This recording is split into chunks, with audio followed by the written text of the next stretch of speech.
Warm welcome to all. Today class we are going to discuss about domain name systems. Domain name system is a directory service that provides a mapping between the name of a host on the network and its numerical address. To identify an entity, TCP or IP uses IP addresses, which uniquely identifies the connection of host to internet. We prefer to use names instead of numeric address. So we need a system that can map a name to numeric address and vice versa. This is called domain name system. When internet was small, the mapping was done using host file which was stored on every host. Host file had only two columns, name and address. For each and every name, we are storing its corresponding address. It is called name to address mapping. But nowadays, whole information is divided into smaller parts and each part is stored in different computer. So we need DNS to identify the IP address. The namespace. The process of mapping a unique name with unique IP address. For that, we are using two different types of namespaces: flat namespace and hierarchical namespace. The purpose of naming this domain is addresses are used to locate the object easily. Compared to numbers, names are easier to remember. You would like to get to address or other objects using a name. So DNS provides mapping from names to resources of several types. So normally the domain names are two types. One is flat namespace and another one is hierarchical namespace. In flat namespace, a name is assigned to an address and the name is having the sequence of characters without structure. It cannot be used in a large file system such as internet.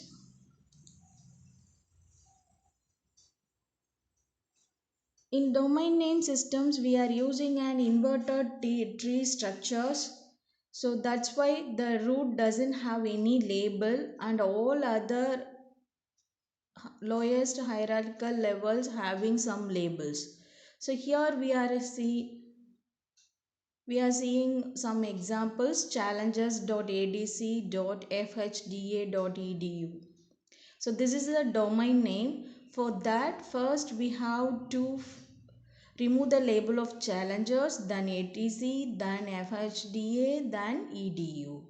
So if you are processing this domain name from root to leaf, first you should identify the .edu domain. From that we have to go for subdomain and go for next sublevel domains. So this is the way you have to process any domain names. So normally the domain name is specified either in terms of FQDN or PQDN. It means that fully qualified domain name or partially qualified domain name. Fully qualified domain name contains full name of the host and the label is terminated by a null string. But in partially qualified domain name starts from a node but doesn't reach us root. A label is not terminated by null string.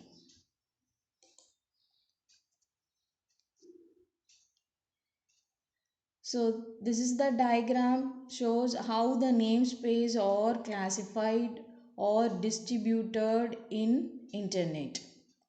So the root server having an ARPA server, then edu server, .com server, .us server, then again the edu server having an sub servers. Likewise, we are having some hierarchical namespace to identify the domain name systems. The next one is DNS in internet. Normally, the internet domain name space is divided into regions, each and every region having some responsibility and authority, then zone as part of the entire tree, then the server can divide domain into smaller domains.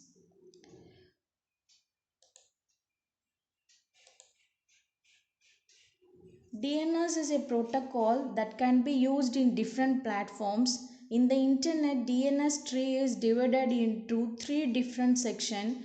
One is inverse domain, generic domain, country domain. So generic domain. In this generic domain, it contains registered host according to generic behavior. Likewise, .com for commercial, then .edu for education, .gov for government, .int for international organization, .mil for military, .net for network support centers, .org for non-profit organization. Likewise, we are having all the generic domains. From the generic domain, we are having subdomains to identify the domain name. Next one is country domain. The country domain is specified with the two characters of country abbreviations.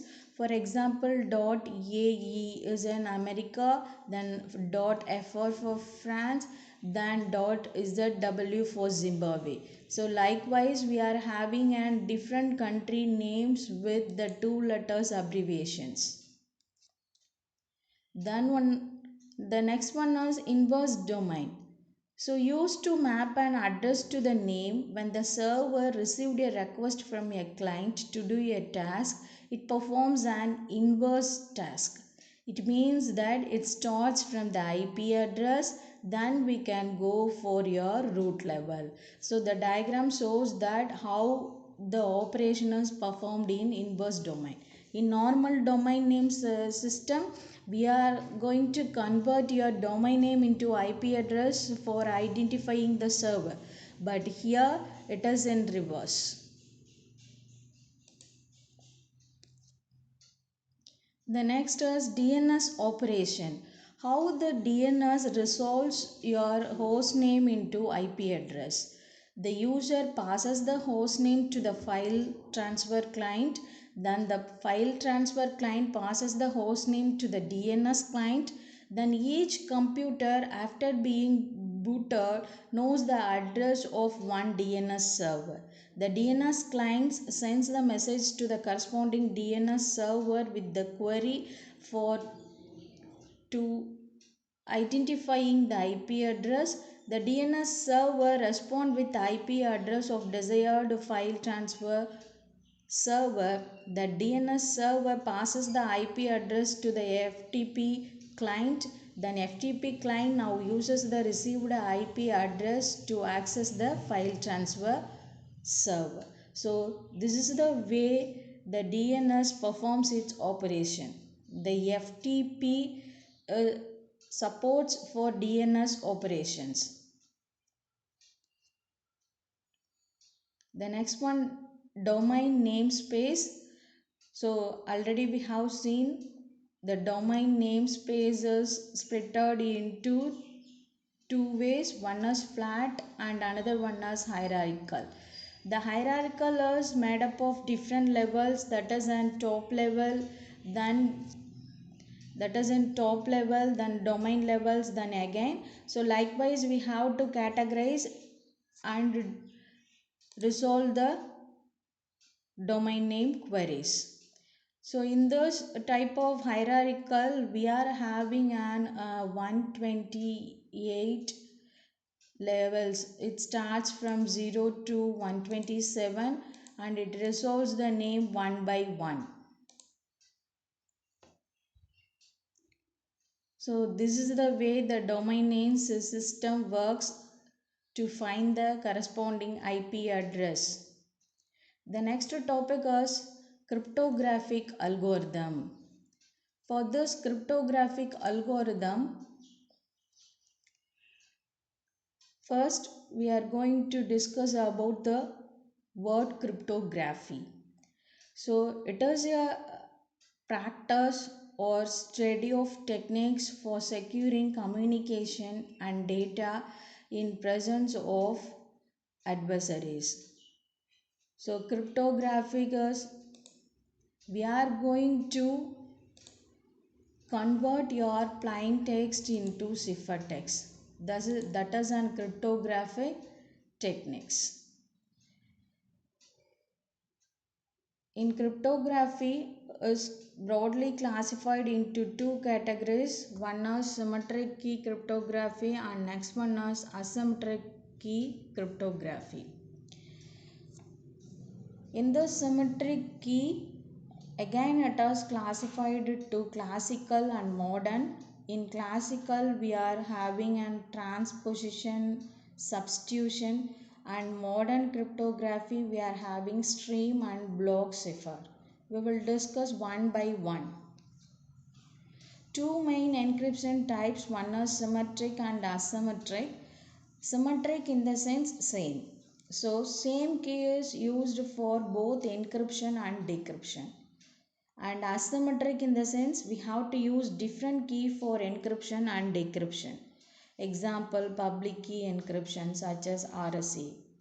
So some of the basic terminologies in this cryptographic: plain text, cipher, key, then encipher, decipher, cryptography, cryptanalysis, cryptology.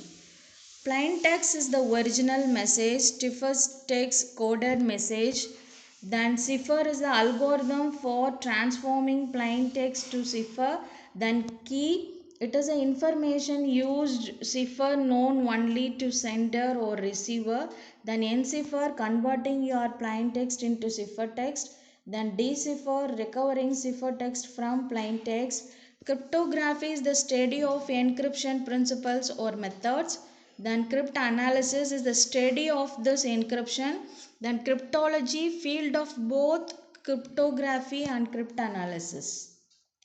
Symmetric encryption, in this both your encryption and decryption keys are same. Convention, it uses a conventional and private or single key method. The senders and recipients share a common key. All classical encryption algorithms are private key. First, prior to invention of public key in 1970s, so it is most widely used one. In the symmetric cipher model, if you are taking any plain text is your document, you are going to give it as input for any of the encryption algorithm. In this encryption algorithm, we are using some secret keys. Initially, we are using a public key as the secret key in the sender side to encrypt your text. Then it is called ciphertext that will be transmitted to the receiver. In this receiver side, the same key is used for decryption purpose. Then we have to convert your received ciphertext into plain text as output. The next, the requirements for any type of cryptographic algorithm, we need two basic requirements. One is strong encryption algorithm and another one is the secret keys that should be known both the sender and receivers. So mathematically we can say it as y is equal to e of k comma x. Then x is equal to the decryption of key comma y. Assume encryption algorithm is known, it implies some secure channel to distribute the key. So cryptography can characterized into two basic operations. One is substitution and transposition. Then the number of keys used in this cryptography, either we have to use single key or private or two key or public. The way in which the plain text is processed is either block cipher or stream cipher. Now we will see one by one. In this simple substitution ciphers, we have to change the letters of your plain text. Suppose for example, if you want to send the letters A, B, C in the sense, instead of that we have to change that as Z, EB. So likewise you have to send it to the receiver in the sense, so in your receiver side they can understand. So this is the way you are using, because you are sending the key to the receiver. So that's why they can easily understand how many letters. After that you have to use this cipher. Then the next one is transposition techniques. So within the plain text and cipher text is also there. The shuffling of your plain text is used for cipher text purpose. The next one is stream cipher. The stream cipher in the sense, here we are going to use bytes as the input, and each and every byte we are randomly generates the key in both your encryption and decryption side, then it is passed from sender to receiver. Block cipher in the sense, the blocks of data are taken as input, 64 bytes, or normally each block having in 64 bits. Sometimes it may be more than that. The block of plain text or given as input to your encryption process, then we can generate the key, then we can pass it to your receiver side. The difference between block cipher and end cipher is apart from the size. So the complexity of block cipher is very simple one, but in stream cipher it is very complex one. The reverse encryption text is harder in block cipher, but it is very easy in stream cipher. Then we are using different modes of algorithms in block cipher and stream cipher. In block cipher we are using electronic code book and cipher blockchaining. In stream cipher we are using cipher feedback and output feedbacks. Likewise we are having the differences. Authentication protocols, this is another topic, and which is a very important for the previous one and all the internet users. So authentication protocol is a type of computer communication protocol or cryptographic protocol specifically designed for transfer of authentication data between the two entities. It allows the receiving entity to authenticate the connecting entity as well as authenticates itself to the connecting entity by declaring the type of information needed for authentication as well as some text. So the task of authentication protocol is to specify the exact series of steps needed for execution of authentication. The main principles of this protocol is, a protocol has to involve two or more parties, and everyone involved in the protocol must know the protocol in advance. All the included parties have to follow the protocol. A protocol has to be unambiguous. Each step must be defined precisely. A protocol must be complete, must include a specified action for every possible situation. So let us have some example. An illustration of password based authentication using simple authentication protocol. Alice an entity wishing to be verified, and Bob is another entity, an entity verifying Alice's identity. Are both aware of protocols they agreed on using.